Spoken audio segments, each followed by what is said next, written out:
బంగ్లాదేశ్‌లో షేక్ హసీనా ప్రభుత్వాన్ని ఓవర్‌త్రో చేసి దాదాపు సంవత్సరం కావస్తోంది. బంగ్లాదేశ్‌లోని ఇంటర్నేషనల్ క్రైమ్స్ ట్రిబ్యునల్ వాళ్ళు షేక్ హసీనా పైన ట్రయల్ స్టార్ట్ చేశారు. షేక్ హసీనా భారతదేశంలో ఉన్నారు. ఈయన ఆబ్సెన్షియా అంటే ఆవిడ లేకుండా కూడా ఆవిడ పైన ట్రయల్ స్టార్ట్ చేశారు. ఆవిడ పైనే కాదు, ఆవిడ హోమ్ మినిస్టర్ పైన, ఇంతకుముందు ఆవిడ కింద పనిచేసిన అధికారుల పైన, చాలా మంది పైన ఇంటర్నేషనల్ క్రైమ్స్ ట్రిబ్యునల్ వాళ్ళు బంగ్లాదేశ్‌లో ట్రయల్ స్టార్ట్ చేశారు. అసలు షేక్ హసీనా మీద ఉన్న అభియోగాలేంటి? ఆవిడ పైన వందల సంఖ్యలో మర్డర్ కేసులు, కిడ్నాప్ కేసులు ఉన్నాయి. లాస్ట్ ఇయర్ బంగ్లాదేశ్ లో పెద్ద గందరగోళమే అయింది. అక్కడ చాలా మంది యువత ప్రొటెస్టులు చేశారనమాట. ముఖ్యంగా స్టూడెంట్స్ అగైన్స్ డిస్క్రిమినేషన్ అని ఒక గ్రూప్ ఆవిడకి వ్యతిరేకంగా ప్రొటెస్టులు చేసింది. ఆ నిరసనలు కాస్త అప్పట్లో హింసాత్మకంగా మారాయి. చాలా మంది స్టూడెంట్స్ పైన బంగ్లాదేశ్ పోలీస్ అప్పట్లో కాల్పులు జరిపారు. కొన్ని వందల మంది స్టూడెంట్స్ మృతి చెందారనమాట.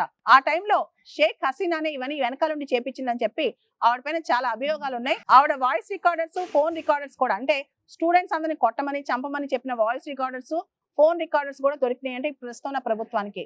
ఆ తర్వాత అవామీ లీగ్ ని ఇల్లీగల్ ఆర్గనైజేషన్ గా, ఇల్లీగల్ పొలిటికల్ పార్టీగా బంగ్లాదేశ్ గవర్నమెంట్ గుర్తించింది. అదే విధంగా అక్కడ ఎప్పుడైతే షేక్ హసీనా వెళ్ళిపోయిందో ఆ తర్వాత ఇంటరిం ప్రభుత్వం ఇంకా నిరంకుశ పాలన కూడా మొదలెట్టింది. ప్రస్తుతం ఉన్న మొహమ్మద్ యూనిస్ అధ్యక్షతలో ఉన్న ఇంటరిం గవర్నమెంట్ బంగ్లాదేశ్ లో నిజమైన, పారదర్శకమైన, ప్రజాస్వామ్యబద్ధమైన ఎన్నికలు ఎప్పుడు పట్టిద్దో ఇంకా చెప్పలేదు. కానీ షేక్ హసీనా మీద మాత్రం ట్రయల్ పెట్టారు. షేక్ హసీనాని పంపించమని, ఎక్స్ట్రాడిట్ చేయమని భారతదేశాన్ని అనేక సార్లు కోరింది బంగ్లాదేశ్ అన్నమాట. ఇక్కడ షేక్ హసీనానే కాదు, అవామీ లీగ్ యొక్క అస్తిత్వం కూడా బంగ్లాదేశ్ లో లేకుండా చేయాలని ప్రయత్నం చేస్తుంది ప్రస్తుతం ప్రభుత్వం. ముఖ్యంగా షేక్ ముజీబుర్ రెహమాన్ ఎవరైతే బంగ్లాదేశ్ స్వతంత్రం కోసం పోరాడారో, అవామీ లీగ్ ని స్థాపించి దాన్ని ముందుకు తీసుకెళ్లారో, ఆయన విగ్రహాలు కూడా అక్కడ పడేశారు. ఆయన ఇల్లు కూడా కూలగొట్టేశారు. బంగ్లాదేశ్ నోట్ల పైన ఆయన ఫోటో కూడా తీసేశారనమాట.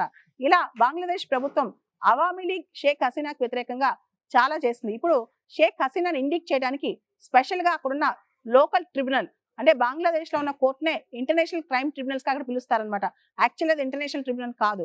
అండ్ ప్రస్తుతం ప్రభుత్వం ఆవిడపైన అనేక ఎలిగేషన్స్ వేసింది. ప్రస్తుతం చీఫ్ ప్రాసిక్యూటర్ కూడా ఆమె చేసిన క్రైమ్స్ కి ఆవిడకి మరణ శిక్ష చేయాలని చెప్పి వాదిస్తున్నారనమాట. ఈ టైంలో షేక్ హసీనా ఇండియాలో తలదాచుకుంటారనమాట. అయితే అసలు అవామీ లీగ్ తిరిగి ఊపిరి పీల్చుకుంటుందా, అది మళ్ళీ బతికి బట్టగట్టుదా ఆ పార్టీ అనేది బంగ్లాదేశ్ లో ఇంకా కష్టమే అనిపిస్తుంది.